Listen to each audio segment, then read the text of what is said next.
আসসালামু আলাইকুম। আমি তাহমিনা ইসলাম আপনাদের সবাইকে স্বাগত জানাচ্ছি টিআই কিচেনে। আজকে আমি খেজুরের গুড় দিয়ে খুবই মজার একটি সুজির পায়েস তৈরি করব। খেজুরের গুড় দিয়ে সুজির পায়েস যে কি মজা তা একবার তৈরি করলে বুঝতে পারবেন। যে কোনো অকেশনে এরকম এক বাটি খেজুরের গুড় দিয়ে তৈরি সুজির পায়েস টেবিলের সৌন্দর্যকে আরও বাড়িয়ে দিবে।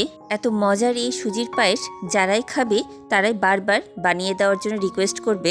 চলুন তাহলে রেসিপিটি দেখে নেই। আজকে এরকম 2 কেজি ওজনের একটি পাটালি খেজুরের গুড় নিয়েছি। আজকে এরকম একটি ছোট শিল দিয়ে গুড়টা ভেঙে টুকরো করে নিব। ভাঙা গুড়গুলি 2টি বক্সে উঠিয়ে রেখেছি। এখান থেকে 1 কাপ উঁচু করে খেজুরের গুড় নিব। এই গুড় দিয়ে শিরা তৈরি করব। এর জন্য একটি হাঁড়িতে 700 ml পানি নিব। পানির মধ্যে গুড়টা ঢেলে দিব। সামান্য একটু লবণ দিব। গুড়ের তৈরি যে কোনো মিষ্টি জাতীয় খাবারে একটু লবণ দিতে হয় মিষ্টির ব্যালেন্সের জন্য। হাঁড়িটি তুলে নিয়ে চুলায় বসিয়ে দিব। গুড়টা এখন বেশ কিছুক্ষণ জাল দিয়ে নিব। গুড়টা খুবই ভালো, তাই গুড়টার ভিতরে তেমন একটা ফেনাও হয়নি। একটি চামচ দিয়ে একটু নেড়ে দিব। গুড়টা পানির সাথে জাল হতে হতে এমনিই গলে যাবে। গুড়টা জাল হতে থাক, এইদিকে দুধের প্রিপারেশনটা করে নিব। এর জন্য আধা লিটার দুধ নিয়েছি। দুধটা একটি হাঁড়িতে ঢেলে নিব। নিয়ে নিব 1/4 কাপ গুঁড়া দুধ। এই গুঁড়া দুধটা লিকুইড দুধের মধ্যে দিয়ে দিব। একটি চামচ দিয়ে নেড়ে মিলিয়ে দিব।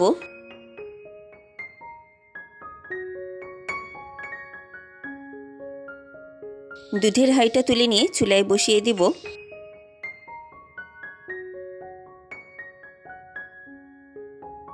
দুধটা অনেকক্ষণ জাল করে ঘন করে নিব।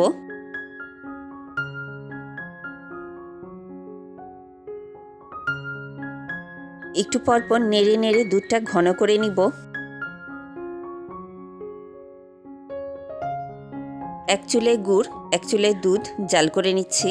এই তো দুধটা জাল দিয়ে ঘন করা হয়ে গেছে, আর গুঁড়া দুধ দেওয়ার কারণে তাড়াতাড়ি ঘন হয়ে গেছে। দুধের চুলাটা বন্ধ করে দিব। এদিকে গুড়ের শিরাটাও জাল করা হয়ে গেছে। 700 ml পানি দিয়েছিলাম। জাল করার পরে শিরাটা 500 ml এর মতো আছে। গুড়ের শিরার চুলাটাও বন্ধ করে দিব।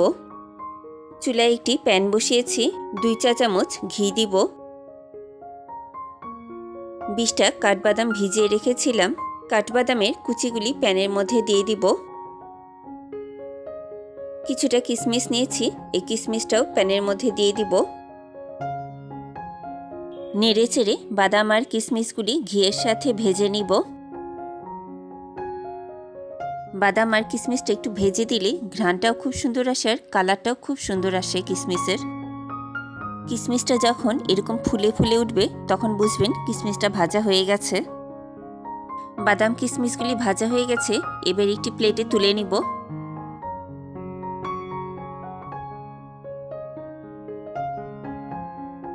একই প্যানে আরও 1 চামচ ঘি দিয়ে দিব। প্যানটা ঘুরিয়ে ঘিটা একটু নাড়িয়ে নিব। আজকের সুজির পায়েসের জন্য সুজি নিয়েছি 1/2 কাপ। সুজিটা প্যানে ঢেলে দিব। সুজিটা নেড়ে চেড়ে ভাজতে থাকবো। আমি কিছুটা গোল্ডেন ব্রাউন হওয়া পর্যন্ত ভেজে নিব। আপনাদের যতটুকু রং পছন্দ অতটুকু পরিমাণ ভেজে নেবেন। এই তো আমার সুজিটা ভাজা হয়ে গেছে। এই যে এরকম রং হয়েছে। এই পর্যায়ে চুলাটা আগে বন্ধ করে দিব। প্যানের উপরে একটি স্ট্রেনার বসিয়ে দিব। এবারে গুড়ের শিরাটা ছেঁকে দিব। আলগা কিছু থাকলে বের হয়ে যাবে। এই তো শিরাটা ছেঁকে নেওয়া হয়ে গেল। এবারে নেড়ে চেড়ে সুজিটা গুড়ের শিরার সাথে মিলিয়ে দিব। সুজিটা গুড়ের শিরার মধ্যে সিদ্ধ করে নিব, আর কিছুক্ষণ পর পর নেড়ে চেড়ে দিব। সুজিতে বল করছে, আবারও নেড়ে চেড়ে দিব। এই পর্যায়ে ভেজে রাখা অর্ধেকটা বাদাম আর কিশমিশ ঢেলে দিব। এই যা পড়ে গেল। এইরকম ভিডিও করতে গেলে কত যে ঘটনা ঘটে। যাই হোক, কোনো ব্যাপার না। কিশমিশ বাদামগুলি নেড়ে মিলিয়ে দিব। শিরার পানিটা টেনে আসা পর্যন্ত জাল দিব। এই তো নাড়তে নাড়তে শিরাটা টেনে এসেছে। এই পর্যায়ে চুলাটা বন্ধ করে দিব। চুলাটা বন্ধ করে 1 মিনিটের মতো অপেক্ষা করব, যাতে করে তাপটা একটু কমে আসে। এবারে ঘন করে রাখা দুধটা ঢেলে দিব। এভাবে চুলা বন্ধ করে তাপটা একটু কমিয়ে নিয়ে দুধ দিলে পারে গুড়ের তৈরি পিঠা পায়েস আর ফেটে যাওয়ার ভয় থাকে না। এবারে ঘন দুধটা সুজির সাথে নেড়েচেড়ে মিলিয়ে দিব। ফ্রেন্ডস, আমি কখনো গুড়ের তৈরি পিঠা পায়েসে এলাচ, দারচিনি বা কোনো গরম মশলা ব্যবহার করি না। আমার কাছে গুড়ের ঘ্রাণটাই বেশি ভালো লাগে। আপনারা চাইলেই দিতে পারেন। এই তো পায়েসের মধ্যে বলক উঠছে, সুজির পায়েসে বলক উঠছে আর পায়েসটা ঘন হতে শুরু করেছে। এই পর্যায়ে আর কিছুক্ষণ বলক তুলে জাল করে নিব। একটু পর পরে নেড়ে ছেড়ে দিতে থাকবো। এই পর্যায়ে চুলাটা একটু কমিয়ে দিব। সুজির পায়েসটা প্রায় রান্না করা হয়ে গেছে। আর একটু নেড়ে চেড়ে চুলাটা বন্ধ করে দিব। পায়েসটা এই যে এরকম পাতলা থাকবে। চুলাটা বন্ধ করে দিব। সুজির পায়েসটা ঠান্ডা হলে আরেকটু ঘন হয়ে যাবে, তাই এই পর্যায়ে নামিয়ে নিব।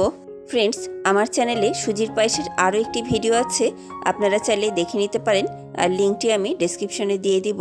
এই তো তৈরি হয়ে গেল খুবই মজার খেজুরের গুড় দিয়ে সুজির পায়েস। আমার এই রেসিপিটা ফলো করে খুব সহজেই ঘরে তৈরি করে ফেলতে পারেন এই মজাদার স্বাদের খেজুরের গুড়ের সুজির পায়েস। ট্রাস্ট মি, বাচ্চা বড় সবাই খুবই পছন্দ করবে। যারা একবার খাবে তারা বারবারই বানিয়ে খাওয়ানোর জন্য রিকোয়েস্ট করবে। সুজির পায়েসটা একটু সার্ভিং বলে ঢেলে নিব। সুজির পায়েসের উপরে গার্নিশের জন্য ভেজে রাখা বাকি অর্ধেকটা কিশমিশ বাদাম উপর দিয়ে ছড়িয়ে দিব। যাক, এবার আর প্লেটটা পড়ে যায়নি। ভিডিওটি কেমন লাগলো আমাকে কমেন্ট করে জানাবেন। ভিডিওটি ভালো লাগলে একটি লাইক দিবেন, আর এমন সুন্দর সুন্দর ভিডিওগুলি পেতে আমার চ্যানেলটি সাবস্ক্রাইব করবেন। পাশে থাকা বেল আইকনটি প্রেস করে দিবেন, যাতে করে নতুন ভিডিওর নোটিফিকেশনগুলি পেয়ে যেতে পারেন। পায়েসটি একটি প্লেটে উঠিয়ে দেখাচ্ছি, দেখুন। পায়েসটা পায়েসের মতোই পাতলা হয়েছে, হালুয়ার মতো জমে যায়নি। সুজির পায়েসের টেস্টও দারুণ হয়েছে। আজকের মতো এখানেই শেষ করছি। পরবর্তী ভিডিওতে আবারও দেখা হবে ইনশাল্লাহ। ততক্ষণ ভালো থাকুন, সুস্থ থাকুন, টিআই কিচেনের সাথেই থাকুন। আর এতক্ষণ ধরে ভিডিওটি দেখার জন্য ধন্যবাদ। আল্লাহ হাফেজ।